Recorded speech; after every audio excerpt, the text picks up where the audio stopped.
ॐ ज्ञानतिमिरन्धस्य ज्ञानञ्जनशलाखया चक्षुरुन्मिलितं येन तस्मै श्रीगुरुवे नमः। नमो ॐ विष्णुपादाय कृष्णपृष्ठाय भूतले श्रीमते भक्तिवेदान्त स्वामिनिति नामिने। नमस्ते सरस्वते देवे गौरवाणी प्रचारिणे निर्विशेषा शून्यवादी पाश्चात्य देशतारिणे। जय श्री कृष्ण चैतन्य प्रभु नित्यानंद श्री अद्वैत गदाधर श्रीवासदि गौरभक्तवृंद। हरे कृष्णा कृष्ण कृष्ण हरे हरे, हरे राम राम राम हरे हरे।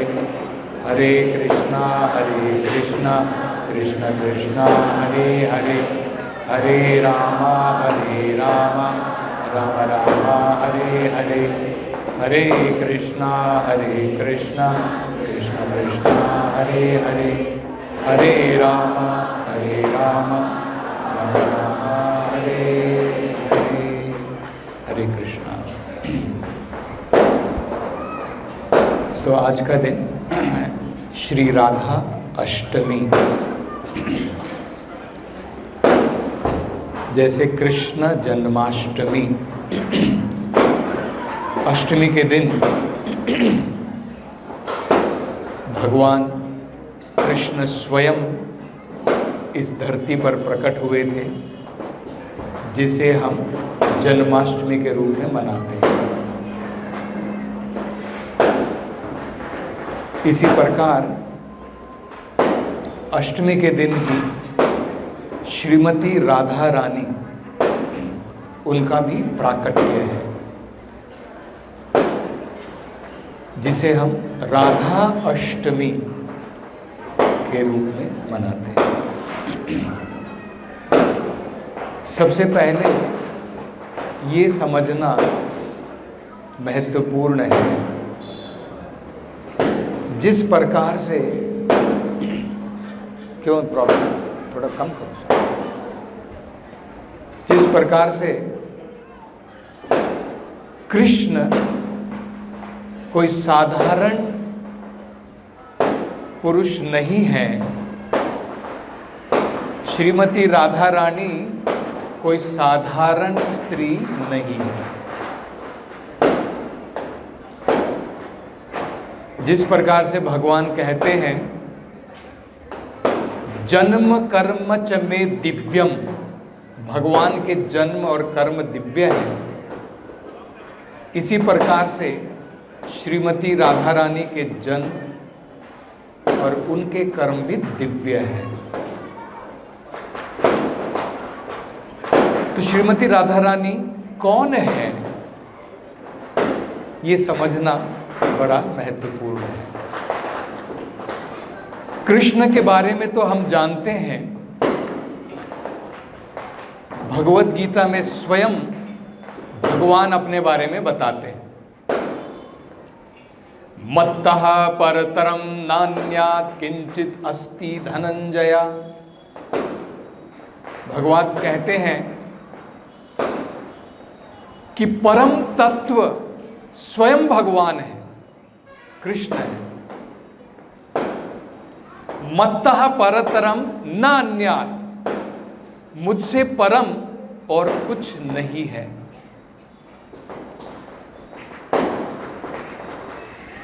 भगवत गीता में अर्जुन भी यही कहते हैं, परम धाम पवित्रम परमम भवान। वो भी भगवान के बारे में बताते हैं।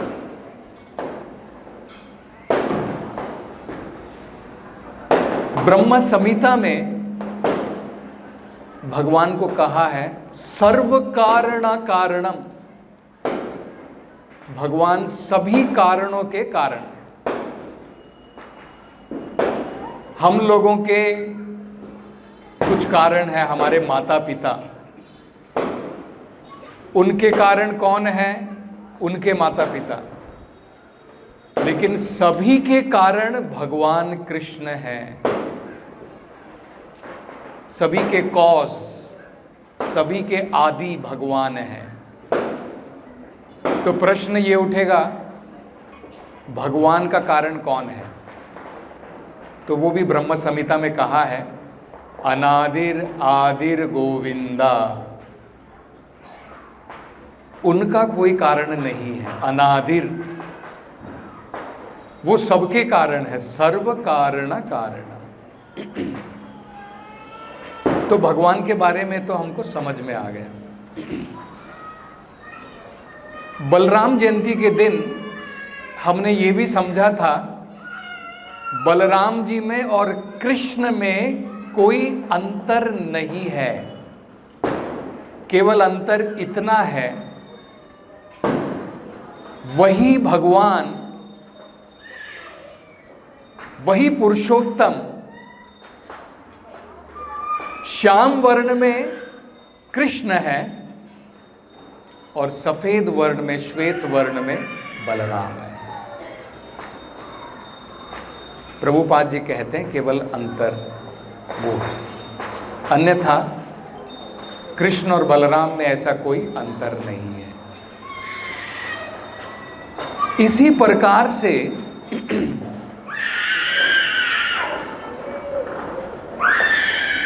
इस भौतिक संसार में हम देखते हैं कि दो प्रकार के जीव हैं, पुरुष और स्त्री।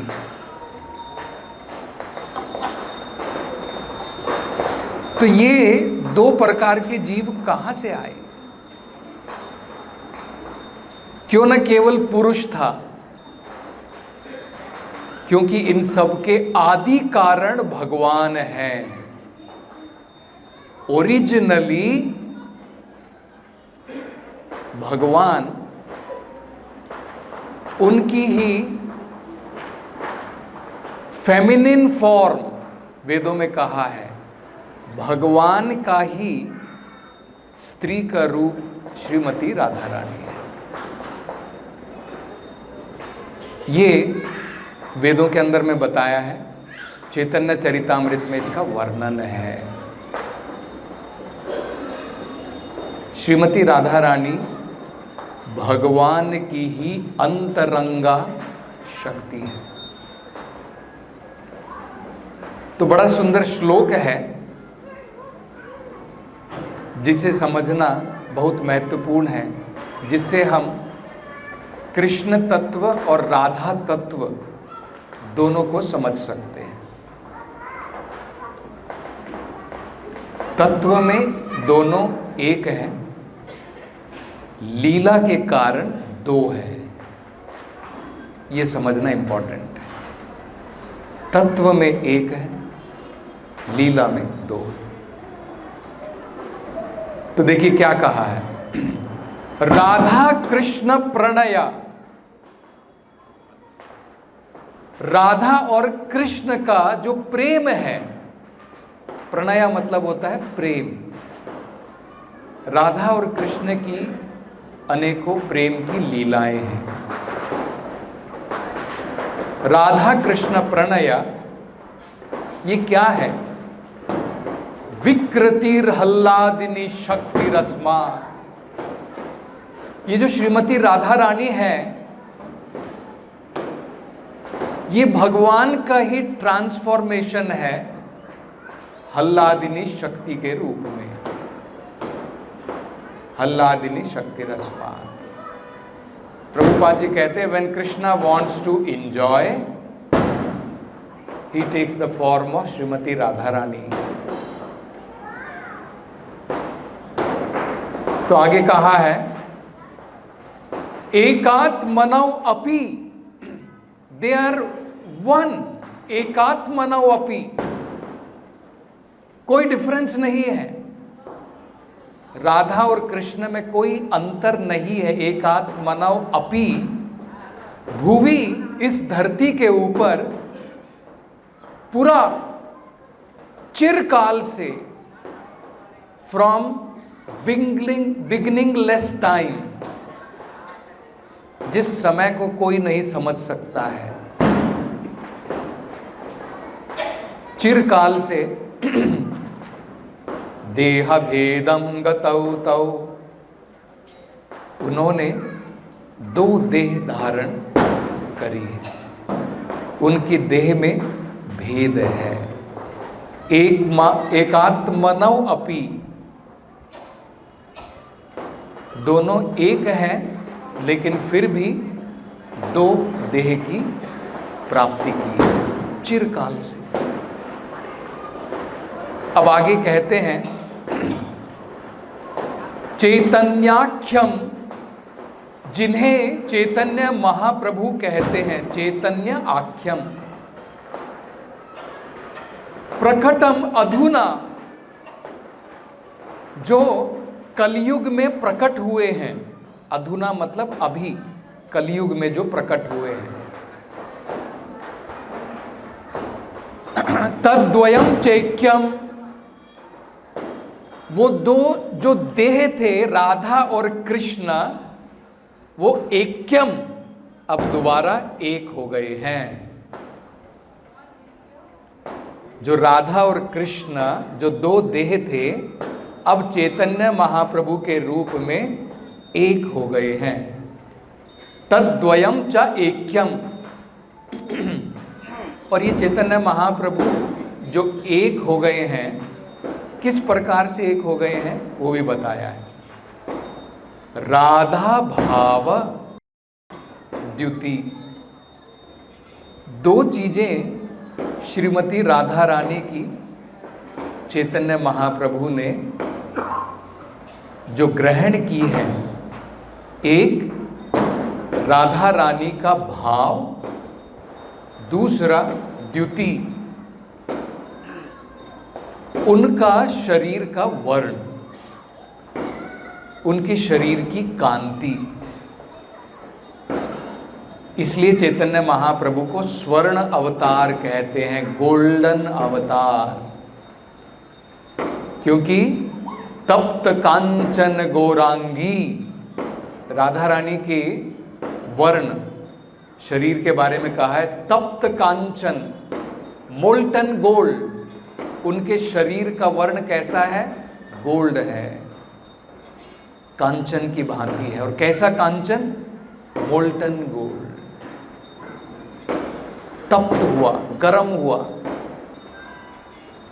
तो चैतन्य महाप्रभु ये दो चीज लेकर के प्रकट हुए हैं, राधा रानी का भाव और राधा रानी का लश्चर, उनका वर्ण। राधा भाव द्युति सुवलितम नमामि कृष्ण स्वरूपम, वो स्वयं कृष्ण है। चैतन्य महाप्रभु कौन है? नमामि कृष्ण स्वरूपम, स्वयं कृष्ण है, लेकिन किसके भाव में है? राधा रानी के भाव में। और कृष्ण की भांति श्याम वर्ण नहीं है, राधा रानी का वर्ण है। तो ये श्रीमती राधा रानी है। मतलब अगर संक्षिप्त में कहा जाए, राधा रानी भगवान की हल्लादिनी शक्ति है। आह्लाद, आह्लाद का मतलब होता है जो भगवान को आनंद प्रदान करती है। मतलब जब भगवान आनंद लेना चाहते हैं, हम लोग जब आनंद लेना चाहते हैं, हम बाहर की वस्तुओं के ऊपर निर्भर करते हैं। आपको अगर आनंद लेना है खाने का, और मैं आपको कहूँ अभी राधाष्टमी के लेक्चर के बाद में सब अपने अपने अंदर आनंद ले लो, आपने भोजन कर लिया, महाप्रसाद हो गया, हमारा पैसा बच जाएगा। लगभग 1 लाख का खर्चा आता है, सब बच जाएगा, कोई ज़रूरत ही नहीं पड़ेगी भक्त लोगों से डोनेशन लेकर के, है ना। अगर आप सब लोग अपने अंदर ही सब प्रकार के आनंद प्राप्त कर लेते तो फिर कुछ ज़रूरत ही नहीं थी। तो जब भगवान आनंद प्राप्त करते हैं उनको ये आनंद कहीं बाहर की वस्तु से जरूरत नहीं पड़ती है। इसलिए हमको ये भी समझना है, ये जो भगवान की रास लीला है गोपियों के साथ में, ये जो भगवान की राधा रानी के साथ में रास लीला है, प्रेम की जो लीला है, ये कोई बाहर की वस्तु नहीं है। ऐसा नहीं है कि कृष्ण को कोई कमी पड़ गई थी इसलिए कृष्णा धरती पर आए इतनी सारी स्त्रियों को भोगने के लिए। ये हमारे गलत विचार हैं, क्योंकि हम लोगों को अपनी वासना पूर्ण करने के लिए हम लोगों को जरूरत पड़ती है दूसरी स्त्रियों के साथ में इस भौतिक संसार में अनेकों प्रकार के काम वासनाओं को पूरी करने के लिए। लेकिन भगवान को कोई जरूरत नहीं है, ये हमको समझना है। ये जो भगवान की शक्ति है इसे क्या कहते हैं? आनंद चिन्मय रसा। ये जो गोपियां हैं ये क्या है? भगवान की आनंद चिन्मय रसा का रूप है। जैसे श्रीमती राधा रानी भगवान की हल्लादिनी शक्ति है, उसी का विस्तार ये सारी गोपियां हैं। ये बहुत महत्वपूर्ण है, देखिए समझना। इसलिए प्रभुपाद जी बताते हैं, ये समझना बहुत महत्वपूर्ण है कि कैसे श्रीमती राधा रानी कोई आम स्त्री नहीं है। जरा सोचो इस बारे में। अगर आम स्त्री होती तो भला बड़े बड़े योगीगण, आप उदाहरण देखिए,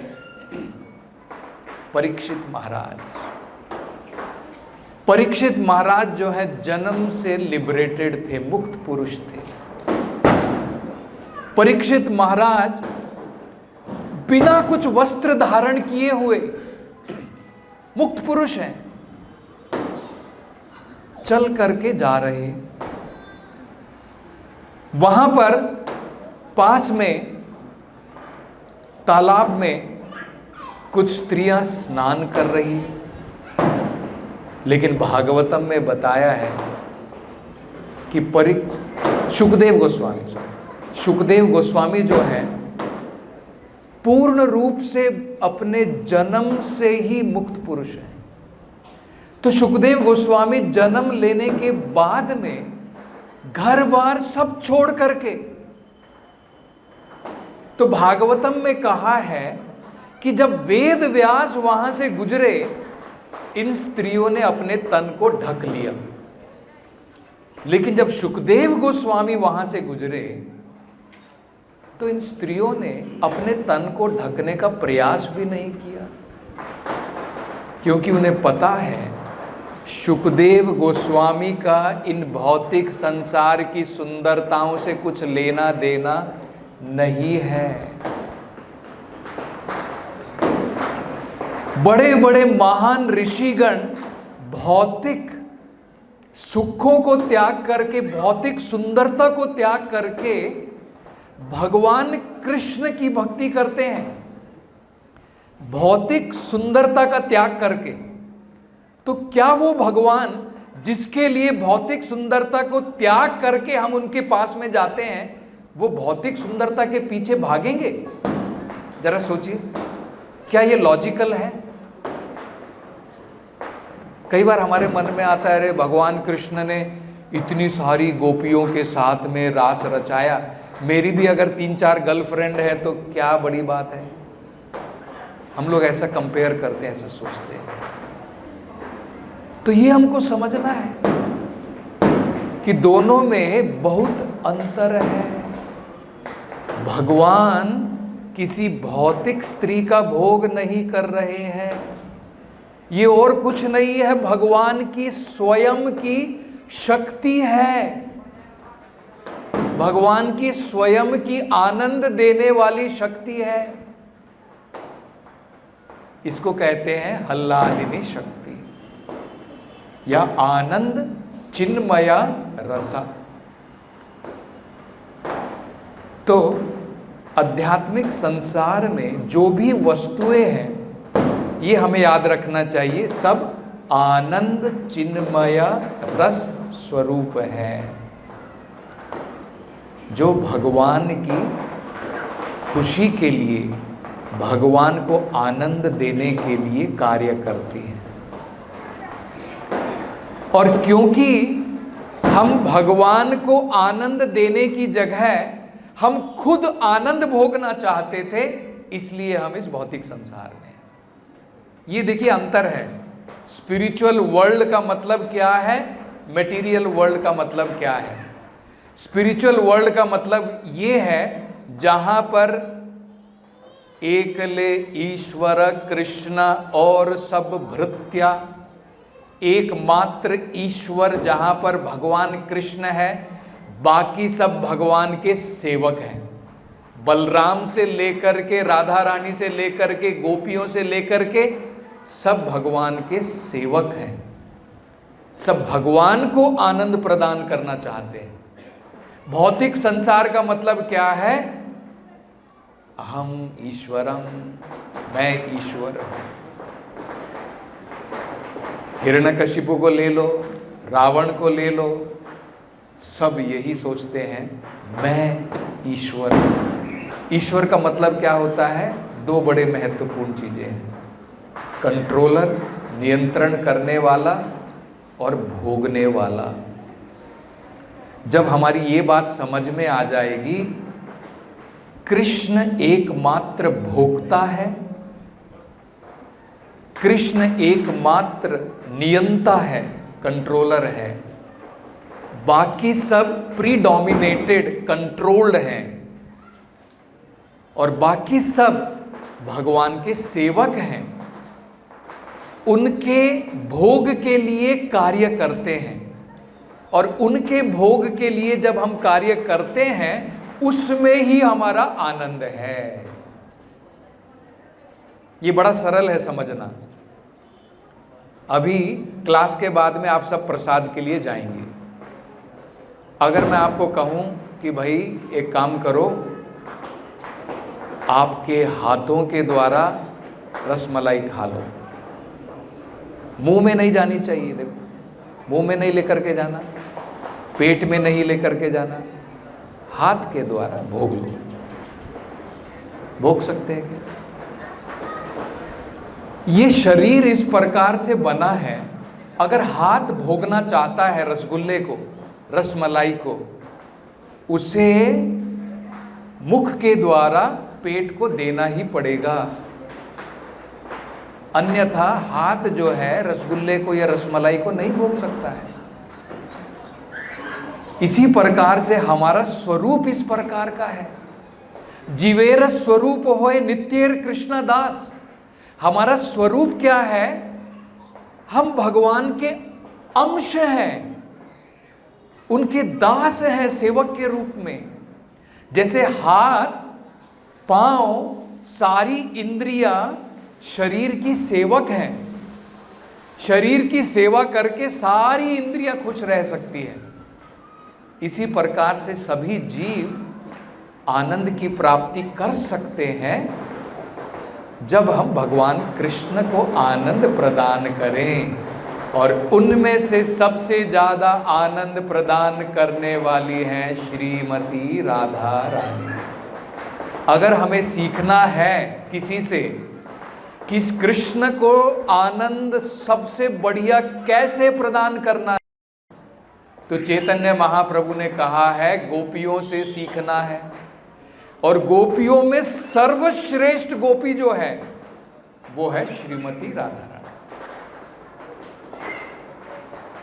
प्रभुपाद जी कहते हैं भगवान कृष्ण का नाम है मदन मोहन।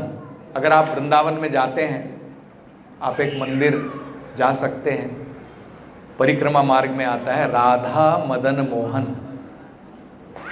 मदन मोहन का मतलब होता है, देखिए बहुत महत्वपूर्ण है ये समझना। हम लोग सब मदन के द्वारा अट्रैक्टेड हैं, आकर्षित होते हैं। मदन का मतलब होता है काम, कामदेव, उनका नाम मदन है। कामदेव को भी मोहित करने वाला मदन मोहन है। मोहन का मतलब है जो मोहित कर लेता है, मदन को भी मोहित कर लेता है, इसलिए उनका नाम क्या है? मदन मोहन। तो ये भगवान का नाम ब्रह्म संहिता में कहा है, कंदर्प कोटि कमनीय विशेष शोभम। एक कामदेव, दो कामदेव नहीं, कोटि कामदेव, करोड़ों करोड़ों कामदेव भी भगवान को आकर्षित नहीं कर सकते हैं। करोड़ों कामदेव को भी भगवान आकर्षित कर लेते हैं। भगवान की सुंदरता करोड़ों कामदेव से भी ज़्यादा है। हम तो एक कामदेव के प्रति अट्रैक्ट हो जाते हैं, अरे ये नहीं मिली मेरे को, बिल्डिंग से उठा करके हम लोग जो है सुसाइड कर लेते हैं। क्या है हमारा जीवन? जरा सोचिए, एक कामदेव के लिए, वो भी एक कामदेव नहीं है, कामदेव की छोटी सी झलक, छोटी सी झलक के पीछे अगर हमें ये समझ में आ जाए कि कृष्ण की शोभा करोड़ों कामदेव से ज्यादा है ना, तो हम लोग भौतिक ब्यूटी के पीछे नहीं भागेंगे। ये भौतिक ब्यूटी को लिक्विड ब्यूटी कहते हैं। लिक्विड का मतलब जो बह जाती है, चली जाएगी, जैसे नदी बह जाती है ना, हमारी उम्र के साथ साथ में हमारी ब्यूटी चली जाएगी। आपने देखा होगा जब कोई मिस वर्ल्ड, मिस यूनिवर्स रहती है, लाखों लाखों फॉलोवर होते हैं उसके, है ना। वही miss universe, miss beauty, miss India जब ओल्ड एज में आ जाती है, बूढ़ी हो जाती है, कितने फॉलोअर रहेंगे। और वही जब प्राण त्याग देती है, कितने लोग कहेंगे ये मिस यूनिवर्स थी, एक दिन तो मैं अपने घर में रखूंगा। लिक्विड ब्यूटी, सारी ब्यूटी हमारी सब चली जाती है समय के साथ में। लेकिन भगवान की ब्यूटी देखो, नव यौवनम च पुराण पुरुषम, सबसे ओल्ड है भगवान। देखिए, पुराण का मतलब होता है ओल्डेस्ट। अब ओल्डेस्ट का मतलब हम लोग क्या सोचेंगे? सफ़ेद सफ़ेद बाल, झुर्रियाँ, दाढ़ी वाले। लेकिन कहीं पर भी आप देखिए, इतनी सारी भगवान की पिक्चर्स बनाई गई हैं, कहीं पर देख रहे हैं भगवान के कुछ एक दो सफ़ेद बाल, बूढ़े हो गए भगवान, नहीं है। क्यों? वेदों में बताया है नव यौवनम च पुराण पुरुषम नव यौवनम च। ये भौतिक संसार में ये द्वंद्व है, पुराना रहेगा, ओल्ड रहेगा तो बूढ़ा रहेगा। लेकिन स्पिरिचुअल वर्ल्ड में ऐसा नहीं है, भगवान सबसे पुराने हैं, ओल्डेस्ट हैं, लेकिन हमेशा नव यौवनम च। तो ये भगवान की सुंदरता है। तो उनको मदन मोहन कहते हैं। लेकिन क्या आपको पता है राधा रानी को क्या कहते हैं? मदन मोहन मोहिनी। जो मदन मोहन को भी मोहित कर ले, उनको श्रीमती राधा रानी कहते हैं। अगर आप ये समझना चाहते हैं कि चैतन्य महाप्रभु क्यों आए, तब आपको राधा रानी की पोजीशन क्या है वो समझ में आ जाएगी। कृष्ण भी संसार से जाने के पश्चात विचार करने लगे। उन्होंने ये विचार किया कि इस भौतिक संसार में सब मेरी वंदना करते हैं, मेरी पूजा करते हैं, मेरी आराधना करते हैं, लेकिन मेरा मन फिर भी श्रीमती राधा रानी की तरफ आकर्षित है। मेरी उपासना सब करते हैं, लेकिन मेरा मन भी श्रीमती राधा रानी की तरफ आकर्षित है। ये श्रीमती राधा रानी जो है, ये क्या हैप्पीनेस फील कर रही है, क्या आनंद ले रही है मेरी उपासक बन करके। मैं जो आनंद ले रहा हूं, कौन सा आनंद ले रहा हूं कि सब मेरी उपासना कर रहे हैं, करेक्ट है?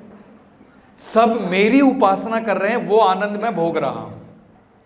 लेकिन राधा रानी का आनंद क्या है?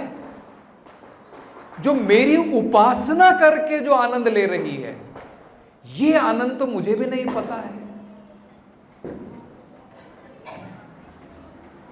इस आनंद को अनुभव करने के लिए भगवान कृष्ण स्वयं चैतन्य महाप्रभु के रूप में राधा के भाव में आए। देखिए, क्योंकि अगर अब कृष्ण को एक्सपीरियंस करना है, राधा रानी किस प्रकार का आनंद ले रही है मेरी उपासना करके, अब कृष्ण को क्या करना पड़ेगा? कृष्ण को ही आना पड़ेगा राधा के भाव में, और कृष्ण की उपासना करनी पड़ेगी, और तब जाकर के वो आनंद का रस चख पाएंगे। ये सबसे महत्वपूर्ण कारण है भगवान कृष्ण का चैतन्य महाप्रभु के रूप में आने का धरती के ऊपर। इंटरनल रीजन, सबसे महत्वपूर्ण कारण ये है। अन्यथा हम तो जानते हैं चैतन्य महाप्रभु संकीर्तन आंदोलन फैलाने के लिए आते हैं। कृष्ण प्रेम प्रदायते, हमको कृष्ण प्रेम प्रदान कर रहे हैं। सबसे इंपॉर्टेंट है भगवान उस कृष्ण प्रेम को स्वयं चख रहे हैं चैतन्य महाप्रभु के रूप में। इसलिए वो कहते हैं युगायितम निमिषेन चक्षुषा प्रावशायितम शून्यम इदम जगत सर्वम गोविंद विरहेन में। जैसे श्रीमती राधा रानी गोविंद के विरह में लगातार अश्रुओं की धारा बहाती है, चैतन्य महाप्रभु कह रहे हैं कि मुझे लग रहा है एक मोमेंट 12 साल। कई बार आपको लगता है ना, कई बार एक मोमेंट भी आपको लगता है एक मोमेंट भी काटना बड़ा मुश्किल है। करेक्ट? आपको फीलिंग होती है बड़ा लंबा लगता है उस समय। तो इसी प्रकार से जब हमारे जीवन में हम चैतन्य महाप्रभु की भांति, श्रीमती राधा रानी की भांति ये भाव अर्जित कर लेंगे कि गोविंद के बिना, भगवान कृष्ण के बिना शून्यम इदम जगत सर्वम, सब कुछ शून्य है। चक्षुषा प्रावशायितम, और हमारी आंखों से भगवान के विरह में अश्रुओं की धारा बहेगी, तब हम भगवत प्रेम की तरफ बढ़ रहे हैं। आपको समझना है। तो आज का शुभ दिन इम्पोर्टेंट क्यों है? क्योंकि भगवान राधा रानी की तरफ इतने आकर्षित हैं, इतने अट्रैक्टेड हैं कि अगर श्रीमती राधा रानी किसी की रिकमेंडेशन दे दे कि भाई हे कृष्ण, इस डिवोटी, ये डिवोटी अच्छा है, इसकी सेवा स्वीकार करो,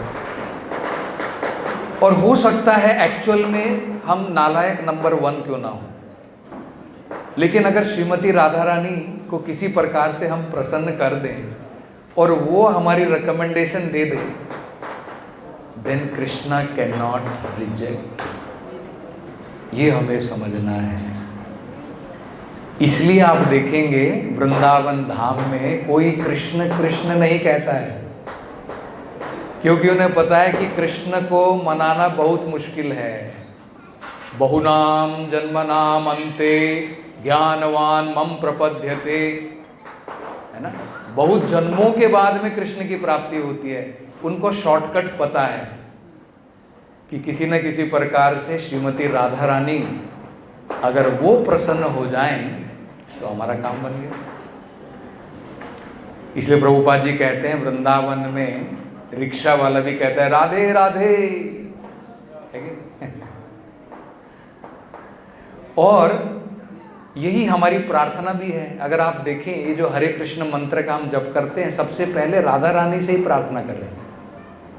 हरे, पहले कृष्ण नहीं कह रहे, पहले हरे कह रहे हैं। हरे जो है श्रीमती राधा रानी को संबोधन है।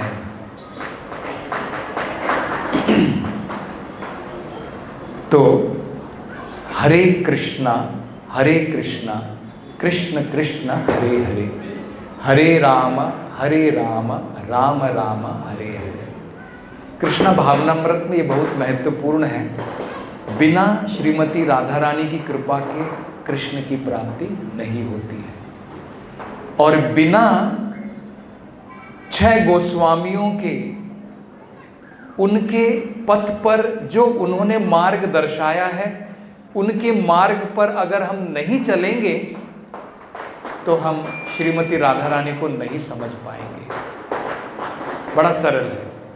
6 गोस्वामियों के, जैसे रूप गोस्वामी थे, इसलिए हमको क्या कहते हैं, रूपा अनुगा। रूप गोस्वामी, सनातन गोस्वामी, जीव गोस्वामी, ये जो 6 गोस्वामी हैं, इन्होंने जो मार्ग दर्शाया है हम उसी मार्ग पर जा रहे हैं, इसलिए रूपानुगा। उनके दर्शाए हुए मार्ग के द्वारा ही श्रीमती राधा रानी को समझा जा सकता है, और श्रीमती राधा रानी अगर प्रसन्न हो गई तब कृष्ण को हम लोग जो है संतुष्ट कर सकते हैं। ये समझना है। इसलिए आप देखेंगे कृष्णा भावनामृत में हम हमेशा राधा कृष्णा, सीताराम, लक्ष्मी नारायण, है ना, आप हमेशा देखेंगे इनकी उपासना करते हैं। बाकी लोग जो है उनको लक्ष्मी चाहिए, नारायण नहीं चाहिए। वो रावण की मेंटालिटी है। रावण को जो है केवल क्या चाहिए, सीता। हनुमान क्या करते हैं, देखिए, सीता और राम दोनों को आपस में देखना चाहते हैं, साथ में देखना चाहते हैं, और उनकी उपासना करते हैं। इसी प्रकार से कृष्ण भावनामृत में श्रीमती राधा रानी की कृपा से ही कृष्ण की प्राप्ति होती है। प्रभुपाद जी बताते हैं, this is a prayer to Shrimati Radha Rani, mother Radha Rani, mother Hara. Prabhupada ji कहते हैं, to engage us in the service of Krishna. माँ को अगर हम, माँ का ध्यान हमारी तरफ आकर्षित करना चाहते हैं तो हमें रोना पड़ेगा। बिना रोए हुए बच्चा जो है, माँ अपने काम में बिजी रहेगी, है ना। बच्चा जब जेन्युइनली जब रोता है, माँ सब कुछ छोड़ करके बच्चे को अटेंड करती है। बच्चा अगर रोने का नाटक कर रहा है तो माँ को पता है तो नाटक कर रहा है, अभी कुछ जरूरत नहीं है जाने की, अपने काम में बिजी रहेगी। तो जब आप हरे कृष्णा मंत्र इस भावना के साथ में जप कर पाएंगे, जैसे बच्चा माँ के लिए रोता है, genuine cry of a child for mother, then we will be able to attract mercy of Shrimati Radha Rani. मतलब जब हम भगवान के नाम का जप करते हैं, इस भावना के साथ में हमें जप करना है, like a child crying genuinely for mother, और उसके द्वारा ऑटोमेटिकली भगवान जो है प्रसन्न हो जाते हैं। श्री राधाष्टमी महामहोत्सव की जय। जगत गुरु श्रील प्रभुपाद की जय।